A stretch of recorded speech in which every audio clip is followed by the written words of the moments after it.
Welcome to our channel. So I know अभी almost admission process होने में है। कॉलेजेस कौन से लेने हैं ये आपके दिमाग में ऑलरेडी है। डमी कॉलेज लेना है, जेई करना है, नीट करना है, CET.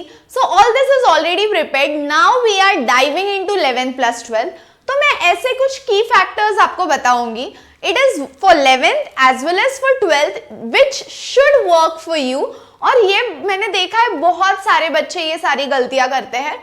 So even if you are a 11th standard Maharashtra board student और even if you are a 12th standard Maharashtra board student, आपके लिए ये चीजें बहुत ही इंपॉर्टेंट होने वाली है। So wait till the end।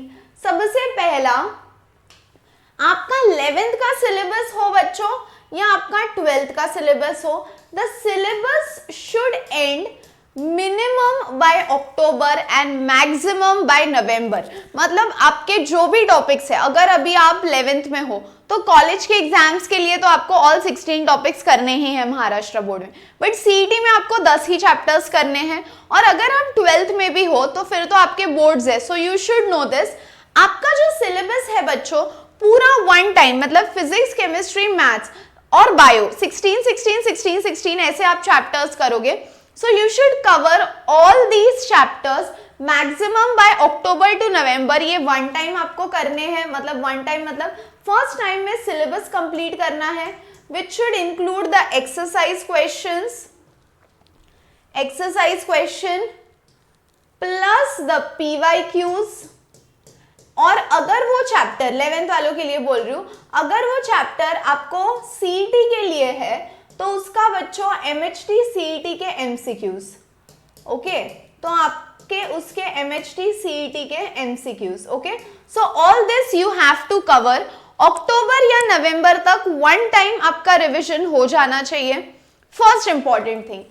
Second, जो मैंने बच्चों को देखा है कि वो ये गलती कर रहे हैं कि टेक्स्ट बुक, अभी देखो 10th तक कैसा होता था ना, टीचर्स आपको एक्सरसाइज क्वेश्चन सिखाते थे, प्रैक्टिस क्वेश्चंस देते थे, बट 11th और 12th में टीचर्स आपको कॉन्सेप्ट समझाते हैं। बट बच्चों कॉन्सेप्ट के ऊपर हाउ आर क्वेश्चंस आस्क्ड, ये सवाल पूछना शुरू करो। बहुत टीचर्स को आदत होती है, आई डोंट नो सबको होती है या नहीं। जैसे अब मेरी तो आदत है, जब मैं आपको कोई भी कॉन्सेप्ट सिखाती हूँ केमिस्ट्री का हो तो मैं आपको बोल देती हूँ कि बच्चों ये कॉन्सेप्ट इंपॉर्टेंट है, ये कॉन्सेप्ट इंपॉर्टेंट नहीं है। और अगर वो इंपॉर्टेंट है तो कॉन्सेप्ट समझाने के बाद मैं आपको ये भी बोल देती हूँ कि इस पे इस टाइप का क्वेश्चन आता है। So I tell you that this type of question is asked point 1 और कितने मार्क्स के लिए पूछा जाता है ये मैं आपको बोलती हूँ। सो मोस्टली ये टीचर्स को आदत होती है, बट आपको ये आदत लगानी है कि कोई भी कॉन्सेप्ट जब आप लिखोगे you have to ask the teacher कि मैम इस पे क्वेश्चन कैसा आता है, because you study the whole concept, exam के लिए पूरा पढ़ लिया, बट उस पे क्वेश्चन ही कैसे आता है वो पता नहीं। So there is no point to all this. So this you should know that उस कॉन्सेप्ट पे किस तरह के सवाल पूछे जाते हैं, ओके। ये हो गया second important thing. Third important thing is answer writing.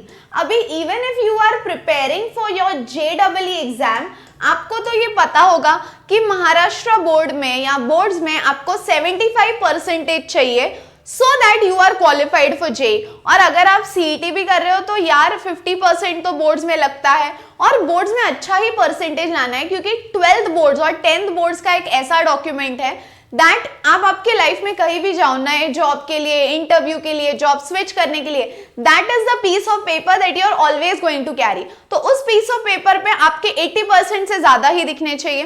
But boards में, स्पेशली साइंस में, थ्योरी में मार्क्स लाना इतना ईजी नहीं है। क्यों मैम, पेपर्स टफ होते हैं क्या?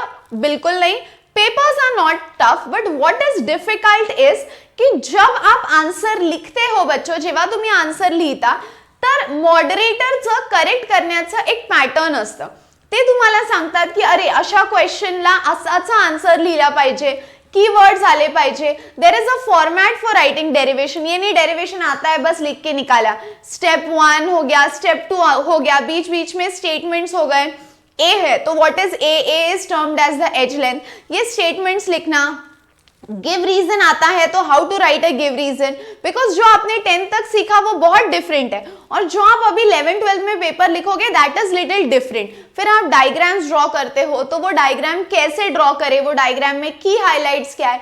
सो all these are very basic things, but बच्चे मिस कर जाते हैं कि मैम वो चैप्टर मैंने रीड कर लिया या वो चैप्टर मैंने पढ़ लिया या उसके आंसर्स लर्न कर दिए। आप वो सब करते हो बट आप लिख नहीं पाते हो। सो आंसर राइटिंग ऐसा समझो कि आपके घर पे कोई गेस्ट आ रहे हैं जो आपसे फर्स्ट टाइम मिल रहे हैं और आपको उनको खाना परोसना है, तो राइस एक जगह, एक चपाती एक जगह, 2 सब्जी मिक्स हो गई, ऐसे हम करते हैं क्या, उनको खाना अच्छे से परोस के देते हैं, बरोबर आहे, जेवण नीट वाढून देतो। तसंच तुमचा पेपर, मतलब आप वो पेपर, आप कोई चीज एक गेस्ट को दे रहे हो और वो ऑर्गेनाइज करके देनी है ताकि उनको करेक्शन के लिए वो इजी पड़े। So answer writing is the third important thing that you should focus on. अक्टूबर और नवंबर तक आप एक बार सिलेबस कवर कर लो। मैं तो इसी चैनल पे आपको रोज दिखती हूँ, इतने सारे वीडियोस लेके आती हूँ, आप बस कमेंट करते रहो। 11th और 12th का पूरा सिलेबस मैं आपसे करा देने वाली हूँ। अक्टूबर नवंबर तक मैं भी करा दूंगी महाराष्ट्र बोर्ड प्लस सीईटी का केमिस्ट्री का। 11th प्लस 12th में पूरा करा दूंगी। Monday, Tuesday, Wednesday 12th standard के लिए मैं लाइव आती हूँ 8 PM और 11th स्टैंडर्ड के लिए मैं लाइव आती हूँ 9:30 PM। सो ये पूरा सिलेबस केमिस्ट्री का प्लस सीईटी का मैं अक्टूबर नवंबर तक करा दूंगी। एक बार आपने सिलेबस कर दिया, उसके बाद आपको क्या स्टेप लेनी है, रिवीजन किस तरीके से करना है, वो मैं आपको तब बताऊंगी। पॉइंट 1। पॉइंट 2, जब मैं सेशंस लेती हूँ, आपसे चैप्टर्स करवाती हूँ, जैसे अभी मैंने 11th का बेसिक कॉन्सेप्ट्स कराया है, अभी मैं रेडॉक्स करा रही हूँ। 12th का मैंने हैलोजन वन शॉट कराया है, सॉलिड स्टेट कराया है, पॉलीमर्स कराया है, अभी आयोनिक इक्विलिब्रियम में शुरू करने वाली हूँ। सो ये जब मैं समझाती हूँ ना बच्चों बोर्ड पे, पीपीटी में मैं कभी नहीं समझाती, मैं हमेशा आपको लिख के देती हूँ। I think that is my speciality, ऐसा मेरे को लगता है कि मैं कभी आपको पीपीटी से रीड करके नहीं समझाती हूँ। द रीजन इज कि मैं जो आपको लिख के देती हूँ वो थोड़ा सिंपलर लैंग्वेज होता है, पॉइंट 1, और पॉइंट 2 टेक्सचुअल लैंग्वेज होता है, और थर्ड पॉइंट इज कि मैं आपको इस तरीके से लिख के देती हूँ जिस तरीके से आपको एग्जाम में पॉइंट वाइज लिखना चाहिए कि ये इंपॉर्टेंट वर्ड है, इसको अंडरलाइन करो, यहाँ से ऐसा क्वेश्चन आता है, वहां से वैसा क्वेश्चन आता है। सो इसीलिए मैं इंसिस्ट कर रही हूँ आप एक सेशन देखो कोई भी चैप्टर का। क्यों? क्योंकि उससे आपको समझेगा कि क्वेश्चंस कैसे आते हैं and what is the pattern of writing answer, क्योंकि मैं प्रीवियस ईयर क्वेश्चंस और exercise question at the end of the session कराती हूँ।